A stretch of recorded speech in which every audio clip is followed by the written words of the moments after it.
Hey everyone, welcome to an episode of The Shot. Cheers to the Father of Modern Astronomy, Nicolaus Copernicus. Table and god damn it. Somebody spilled. Delicious. I'm gonna put you on mute. That is delicious. Alright, let's do it. Yeah, we got the better end of that deal anyway. Yeah, we did. Nicolaus Copernicus. Hey! Good old Nicky Cops. I don't know. I was going to ask if we have a nickname for him. It's harder. Happy Caps. We have Keppy Keps. Well, thank you. So, anyway. Copy Cops? Yeah. Copy Cops. Actually, I'm good with Anyway. Copy Cops. Anyway, fairly well-known figure in history, I would say, by most people. At least they've heard the name Copernicus. Maybe they're like, I don't know what he did. Maybe it was something to do with space. We don't remember, but that name kind of resonates. Well, he's a Polish dude, born in 1473, so we're going way back there. Way back. I've never heard him described as a Polish dude. Polish dude. And he is known as a Renaissance polymath, which I was like, what is a polymath? I was like, that sounds very progressive for the time. But apparently, it's an individual who has knowledge in a lot of different subjects, a lot of different areas. Yeah, it has nothing to do with progressive. I'm just saying. He was also a Catholic canon.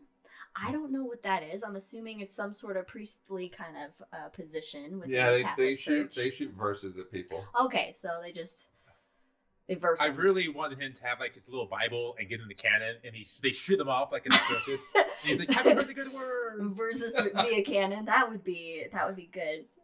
All right. Well, for his schooling, he went to University of Krakow. And he became a pupil of this professor, Albert Brodzinski.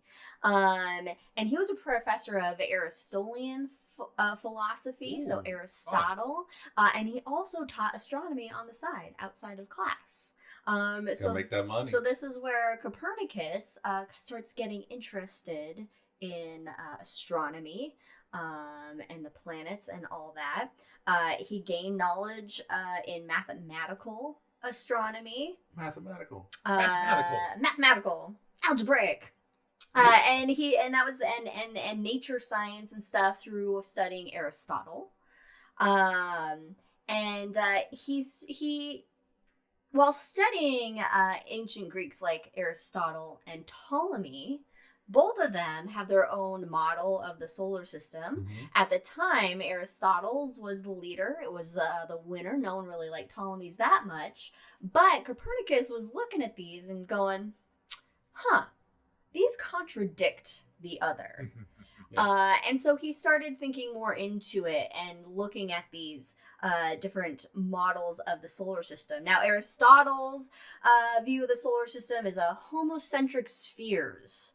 So, like, everything's in spheres and they just orbit the Earth, kind of thing. And Ptolemy used this kind of concept of eccentrics and epicycles. So everything had its own kind of little orbit. Right.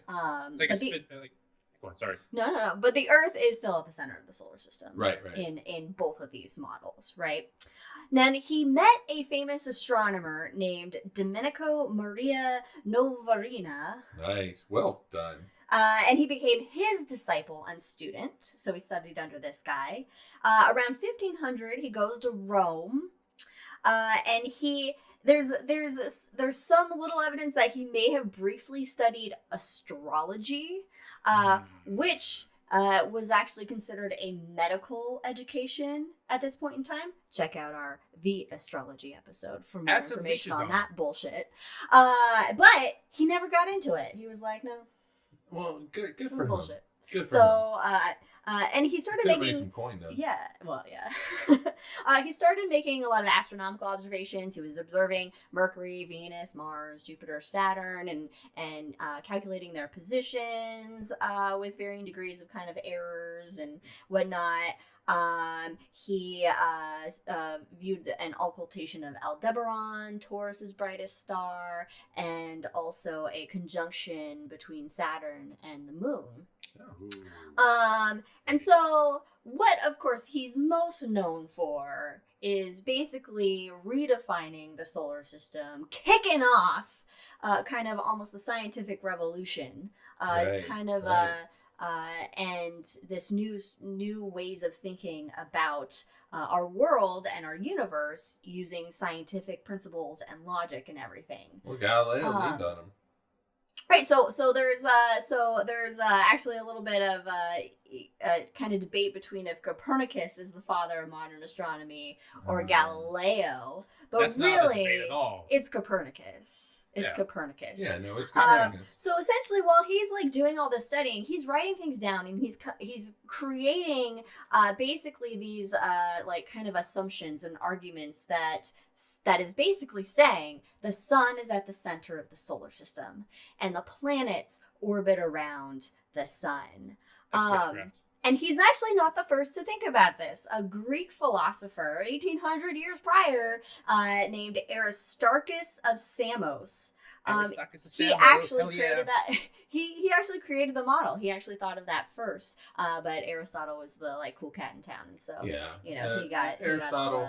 As great as he was, he set us back a long fucking time. Yeah. So Copernicus, he compiles sort of these assumptions that he's making about the planets and their movements into a book that is known as On Revolutions of Celestial Spheres. I love that phrase. And it was actually published shortly after he had died. Yep, he waited. He waited.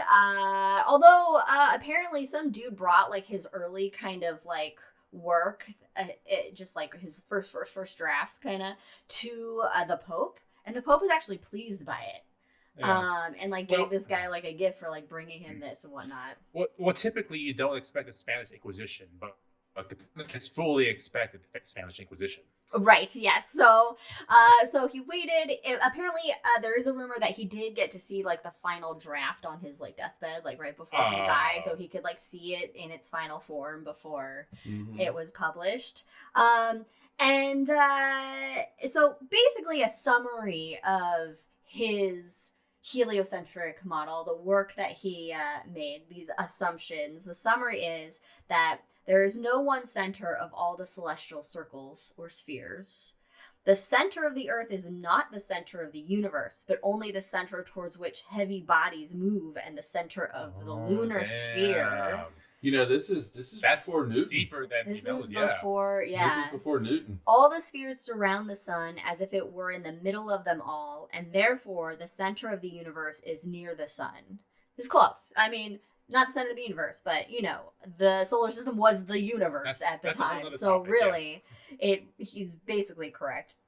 The ratio of the Earth's distance from the sun to the height of the firmament, outermost celestial sphere containing the stars, is so much smaller than the ratio of the Earth's radius to its distance from the sun that the distance from the Earth to the sun is imperceptible in comparison with the height of the firmament. Hell yeah. Wow, this is all before Galileo. It's all before Newton. Whatever motion appears in the firmament arises not from any motion of the firmament, but from the Earth's motion. The Earth, together with its circumjacent elements, performs a complete rotation on its fixed poles in a daily motion, while the firmament and highest heaven abide unchanged. Go ahead. What appear to us as motions of the sun arise not from its motion, but from the motion of the Earth and our sphere, with which we revolve about the sun like any other planet. The Earth has then more than one motion.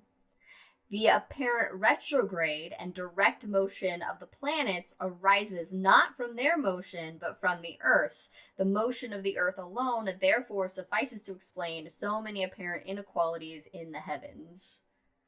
I mean, he's sticking with that whole celestial sphere concept from Aristotle because that's so ingrained, you know. But he's like, well, here's just a few things that are different about it, and how spot on he is in some of this is like, damn. It reminds me of a Rosencrantz and Guildenstern and the Dead, where they make all these predictions, so they're so close to being scientifically perfect, they're just missing a bit of information. Like, it's so great. It's like, you're right there. But you know what he needed? A telescope. A telescope to really prove it, to really cement it as, this is fact. Also the mathematics. And the mathematics, which Kepler Johannes Kepler hadn't even invented it yet. You needed Newton to actually mathematically explain it all. Yeah, you need calculus to explain it. Right. Okay. Damn, well, good for him. I know. So, I'd just like to say out there a happy Father's Day to the father of modern astronomy. Well done. I was waiting for the I was waiting for the hey, it's more relevant. Thanks for joining us, everyone, on this episode of The Shot. Follow us on all the things. We'll see you next time. Cheers.